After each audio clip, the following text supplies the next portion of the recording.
I guarantee you in 2029 when we come back to look at Major League Baseball salaries. We got to trade. Reds trade. The Reds just acquired Zack Littell from the Tampa Bay Rays. Can't wait to see everybody upset that we don't have a hitter. I'm looking him up as we speak. Well, I guess we're buyers, Trace. Who did we give up? Gabe got Passan tweeted it 23 seconds ago. Okay. So we'll probably we're buyers. So we're buyers. And you know what, Nick? Minutes. I just want to say I'm not asking for all the credit in the world, but I want to say something. They were dead right on doing what they did. They were 100% dead right. And you know what? Everybody that wants to tell me that you can't wait until the absolute last second with 19 hours, 22 minutes, and 42 seconds left, you'd have been an idiot to go all in one way or the other before this series was over.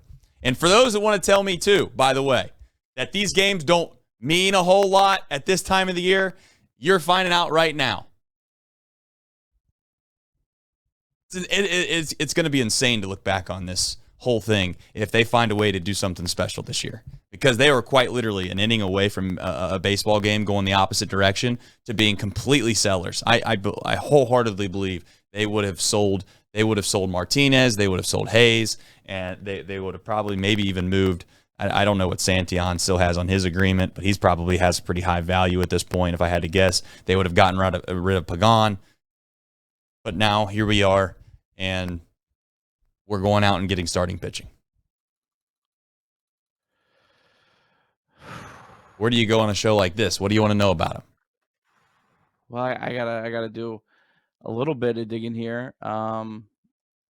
The first thing I want to know is how much control does he's going to be a free agent in 2026.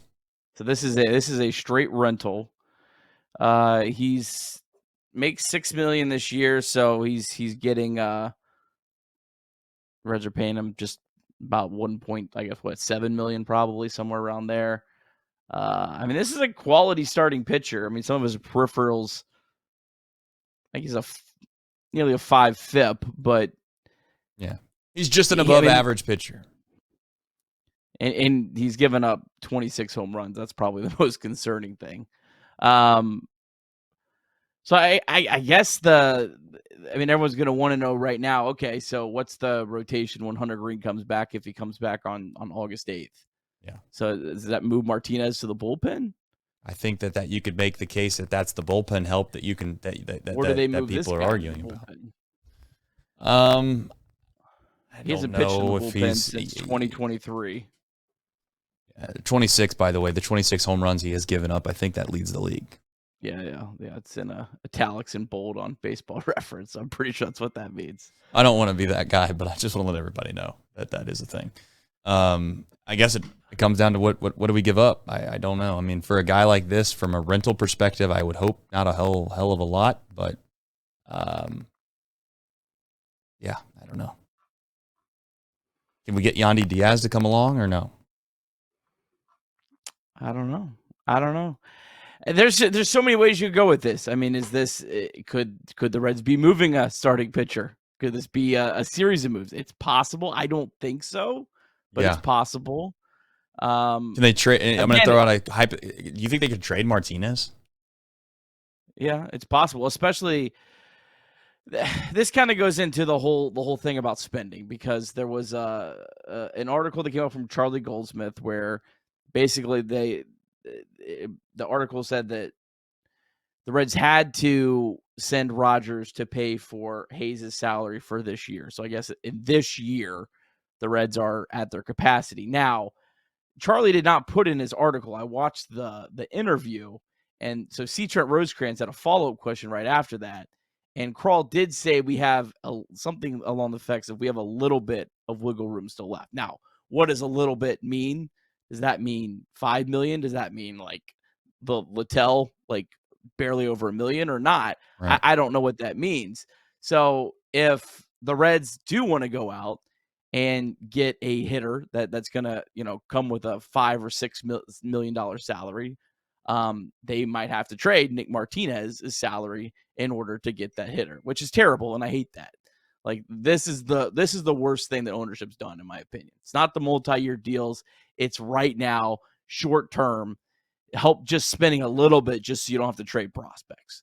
Like, that's the only time I'm really going to be upset at ownership, is for not spending a few $1 million to save themselves from trading prospects. That's the time where I think that of all the times to suck it up, this is the time. But again, I don't know. We'll see how this all plays out. But I'm just trying to kind of read between these lines that have been out there. It's hard to really give an overview and really a state of the union on what this baseball team looks like until honestly 19 hours, 17 minutes, and 52 seconds. And what that obviously means is the end of this trade deadline, because on the surface, it doesn't. Again, we still haven't solved a major problem. But it helps. It helps. Well, if you move Nick Martinez to the bullpen, it does help fix your bullpen quite a bit.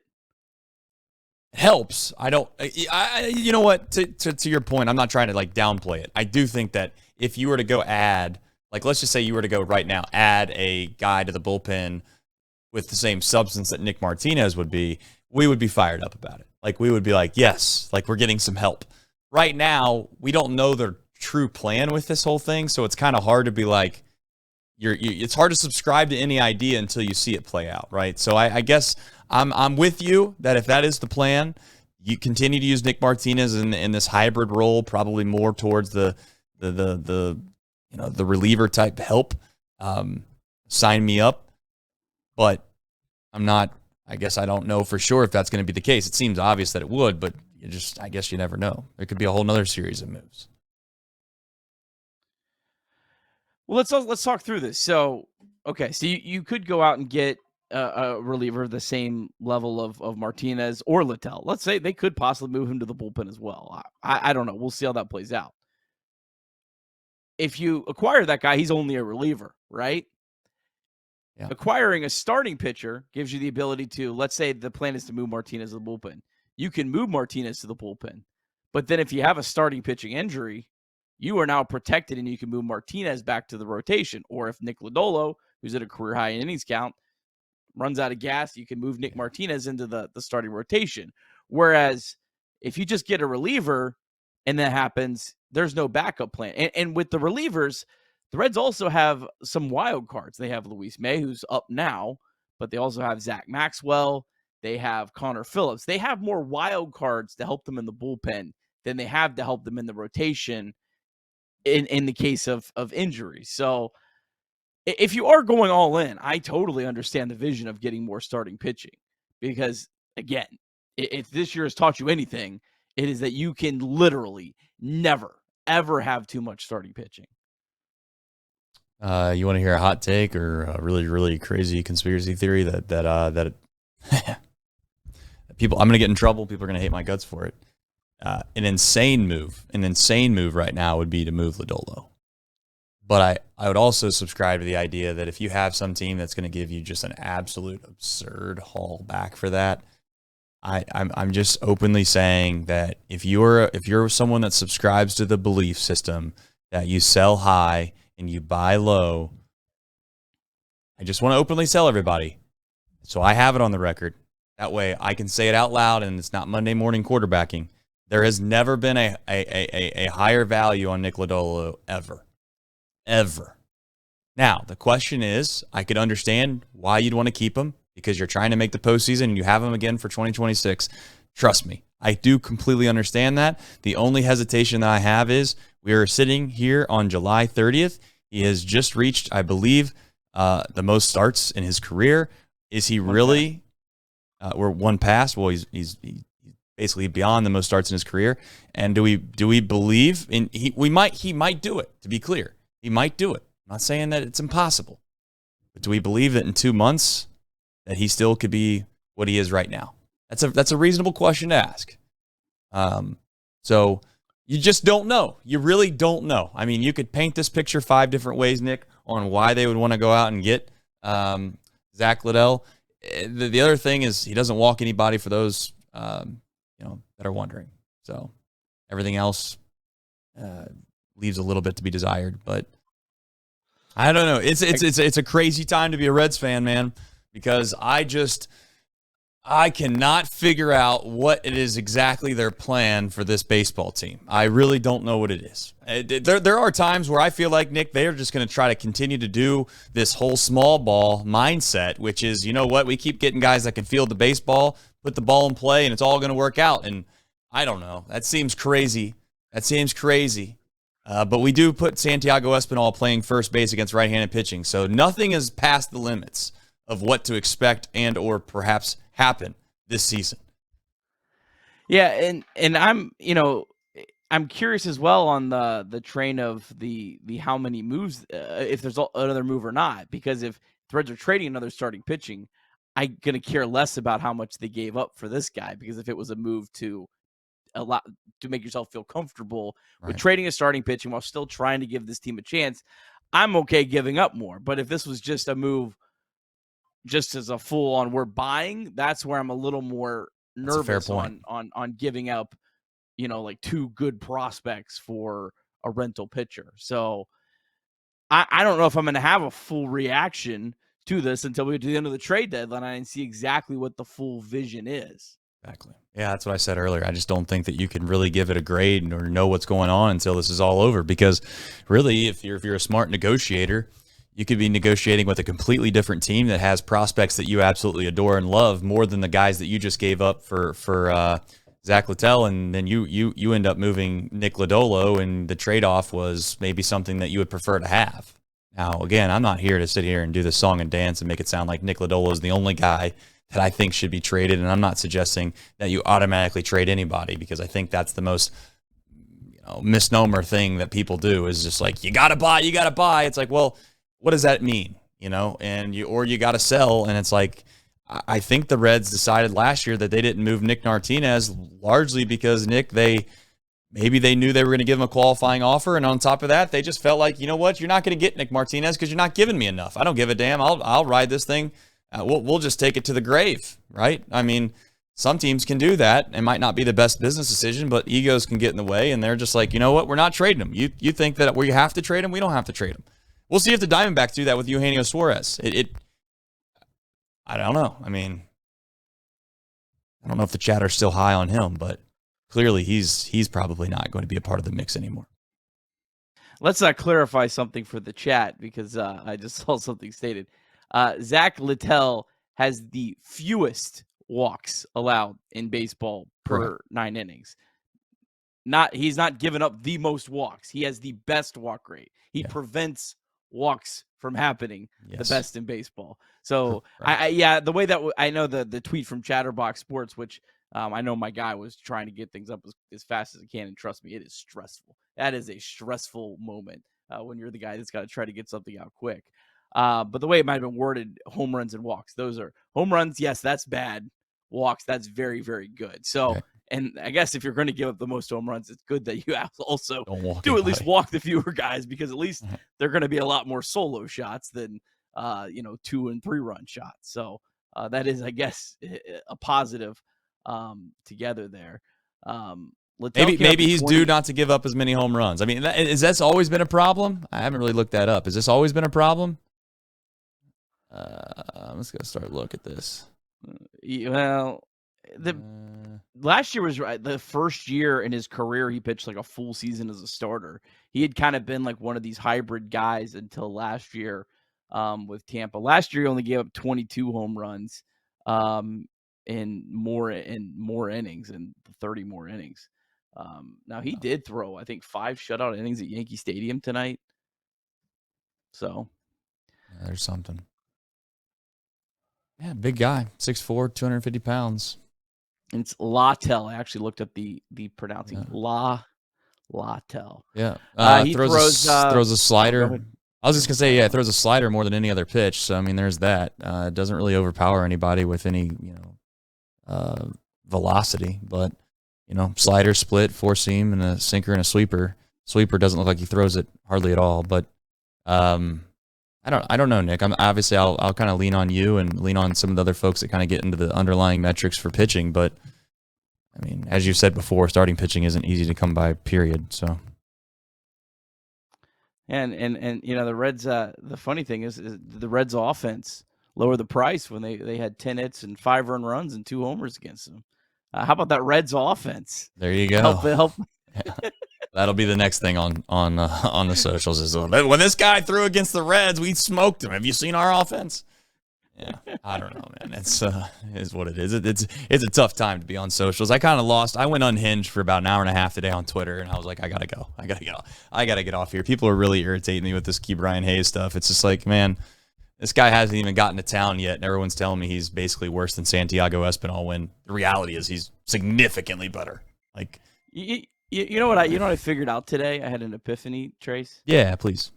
I figured out that, you know what? I can just tweet out links to my shows and not state my opinion on them. Yeah. And not have to deal with the backlash. That's and fair. probably get more clicks on the show because people are going to be like, I hate that guy. I want to hear what he has to say. So That's fair. it actually might be the strategy going forward. Yeah. So sorry Good if you thought. follow me. You might get absolutely nothing additional there. I did send you a DM. I don't know if you can you play a video but audio only? I don't want it to actually go. Sure. Are you able to play just the audio only? Yeah. I guess Zack Littell, after he was traded, Okay. found out and they interviewed him in the clubhouse. So I'm curious to hear it. It's only like a minute. Yeah. No, I'll get it. Now Bob Nightingale's reporting that it's a 3-way trade. Oh a no. 3-team trade. Nobody knows what's going on. Where are the people? All right, you ready for this? Drama intensifies. Yes, go ahead. It's just going to be us sitting here listening to this, just so we don't find ourselves, I guess, getting in trouble. Is that the plan here? Well, we don't want to lose our No, I know. I'm saying like from the video, right? Yeah. It happened. Here Now it that comes. you've kind of gotten word and heard the news, how are you processing everything right now? Yeah, something that obviously doesn't sneak up on you. But talked to Eric. He was, I think, kind of the same as Danny. Super transparent. I think there's still some moving parts going on. So, but yeah, just part of the game. When did they tell you, and how did you kind of get word? When did you find out? Did it seem like right after the final out is when word came down? Yeah, I found out not long before that. I mean, like I said, I still don't think technically it's official, but, Eric's kind of kept me in the loop and just said, hey, medicals are being exchanged. There's some moving parts that are going on around. So I didn't find out much before everybody else did. You've spent some time in this organization. They helped revive your career. How much have you appreciated your time here and what they've helped do for your entire career? Yeah, it's hard to put into words. I was a friendly reliever to the opportunity I got here truly has and will continue to change my life. So, just extremely thankful. All right. Those are the words of Zack Littell in the locker room, seemingly right after the game when he was told that he has been traded to the Cincinnati Reds. Doesn't seem like he is super excited. So there's that. I love reporters when they have to ask those tough questions. They go into like that special voice like that. Right. Yeah. How did you feel about getting traded to the? So it sounds. Yeah. I mean, it sounds to me as if he appreciated his time in Tampa, but maybe obviously got a little. So Gordon was wrong, and then he's trying to sneak it out over on us here. Okay. Louisville right-hander Brian Van Belle, who was on the 40-man roster, is the big league guy going to Tampa, plus another minor leaguer. How about Gordon trying to? What? His original tweet was Tampa Bay return will include one player on the Reds' big league roster. Do you have that? Can you screenshot it for me, please? Yeah. And then he quote tweets it and says, Louisville right-hander Brian Van Belle, who's on the 40-man roster, is the big leaguer going to Tampa. He's not on the big league roster. Yeah, he screwed up and he's trying to sound like he meant Van Belle. That actually was who was mentioned to me. So I think the other one might be right.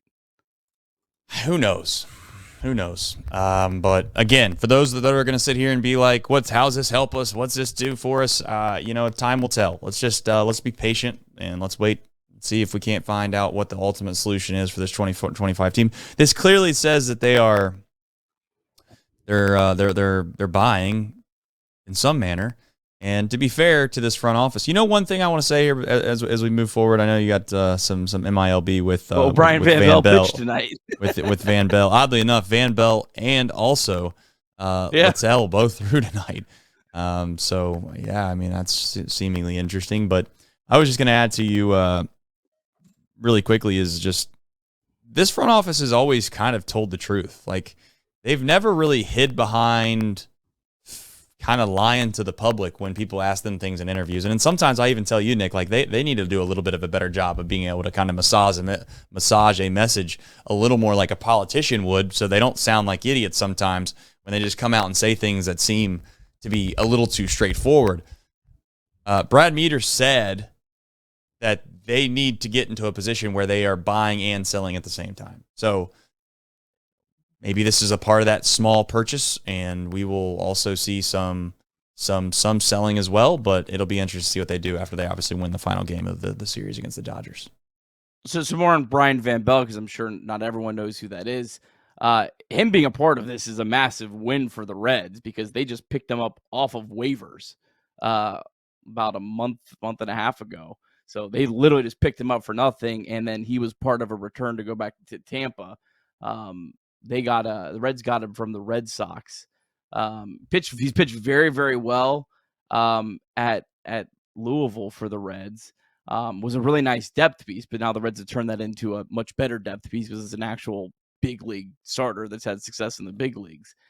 Very ironic though that Brian Van Belle and Zack Littell, both of those guys, their best strength, Trace, is not walking guys.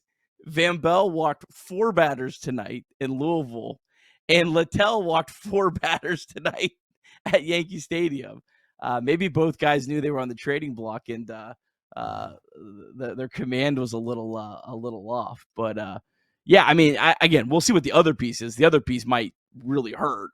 But Van Belle being a part of that, that's a guy you literally picked up on waivers, and you're able to turn that in. So that makes sense why Tampa would want that. Tampa's basically, in some ways, doing what we suggested the Reds should do is trade players for better minor leaguers and maybe go get someone to help fill out your roster this year. And that's exactly what Brian Van Belle is. So, but that him being a piece of that, yeah, I mean, the Reds gave up nothing for him. So here we go. Sorry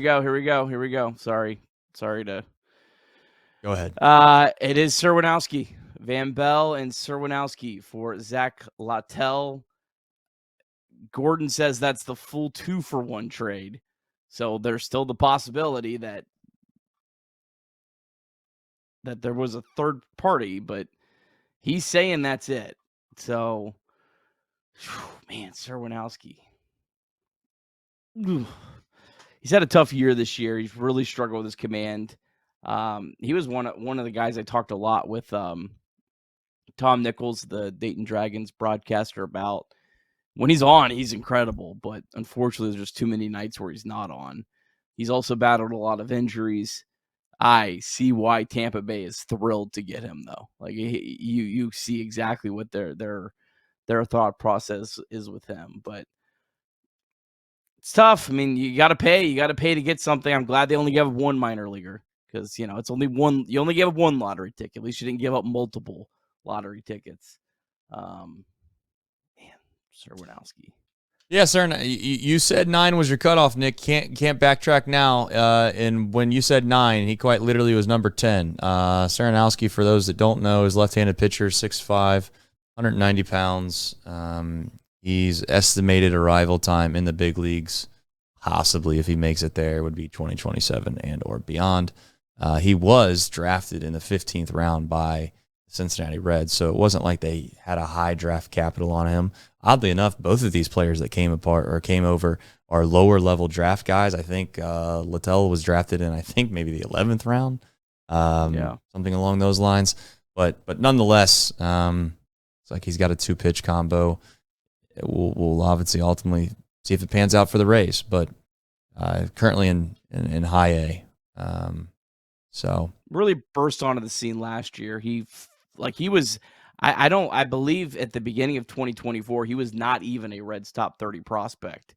And he was so good last year, and his stuff was so good. And some of his underlying metrics were so good that he bumped all the way up to number 10. So yeah, I mean, he's a very talented pitcher. That's the cost of doing business, though, for these deals. That's almost why, though, when you see a team give up Serwinowski, that's why when you think of what could you get for other starting pitchers, that's why you can certainly dream a little bit on getting returns that can absolutely completely change the trajectory of your farm system. This also goes back to feeling like you know your farm system better than anybody else, right? I would also say, like, not to sit here and try to spread rumors, but clearly there was intel that maybe Serwinowski was getting shopped around, and you might ask yourself why that is, and maybe this front office felt like they're trying to sell high on a guy that maybe they feel like is going to have issues as he continues to progress to become a major leaguer. Whether that be the inconsistencies that you had mentioned or perhaps just the injury-related things. So it's a lottery ticket. That's what it is, Nick. I think that's often maybe the perfect, maybe use of words when it comes to a guy like Serwinowski. Plays for Dayton, still has a ways to go to become a big leaguer, and we'll find out ultimately if that, it's hard to even say it's going to bite the Reds, right? Because you don't.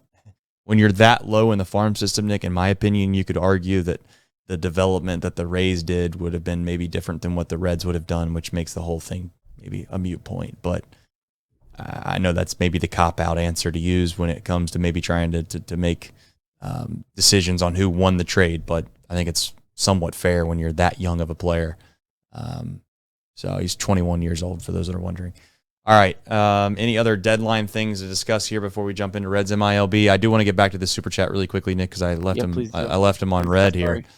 Michael WTF Wells says most Reds fans don't remember the Griffey, Kearns, Dunn, Casey, and Boone teams. This team could hit, but they couldn't field and couldn't pitch. Pitching and defense wins. He's talking about the teams. He's talking about the teams of Griffey, Kearns, Dunn, Casey, and Boone. The teams could hit, but they couldn't field and they couldn't pitch. He is saying that pitching and defense wins. There's a team in this division that does it all the time. I mean, we can sit here and act like it's not a possible recipe for success. I'll also openly admit it is not the most entertaining style. It's not sexy. Winning is fun, so there is that. Winning cures everything, but it is definitely not sexy. There is no doubt about it. So trust me, watching a team continue to find ways to win with 3 runs or less becomes pretty stressful.